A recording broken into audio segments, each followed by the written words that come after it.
భూమి ఉన్న ప్రతి రైతు వీడియో తప్పకుండా చూడాల్సిందే. ఒక రైతుగా మీ పేరు నమోదు చేసుకోవాల్సిన సమయం ఇది.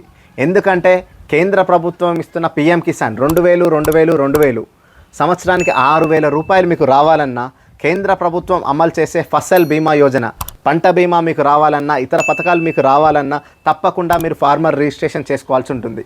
ఒక వ్యక్తికి ఆధార్ నెంబర్ ఎలాగైతే ఉంటుందో ఒక రైతుకి ఫార్మర్ ఐడి నెంబర్ అనేది కూడా అలాగే ఉంటుంది. ఈ ఫార్మర్ రిజిస్ట్రేషన్ మనం చేసుకుంటే దీని ద్వారా కేంద్ర ప్రభుత్వం అమలు చేసే అన్ని పథకాలు దీనికి లింక్ చేయబడతాయి.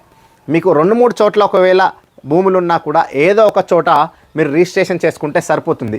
దీనికి కావాల్సిందల్లా మీకు ఆధార్ కార్డ్ నెంబర్ ఉండాలి, ఆధార్ కార్డ్ లింక్ ఉన్న మొబైల్ నెంబర్ ఉండాలి. మరి ఇదంతా ఎక్కడ చేసుకోవాలనుకుంటున్నారా? మీకు దగ్గరలో ఉన్న వ్యవసాయ విస్తరణ అధికారిని కలిసి వెంటనే ఈ ఫార్మర్ రిజిస్ట్రేషన్ అనేది చేసుకోండి. ఈ విషయాన్ని తోటి రైతులకు కూడా షేర్ చేయండి.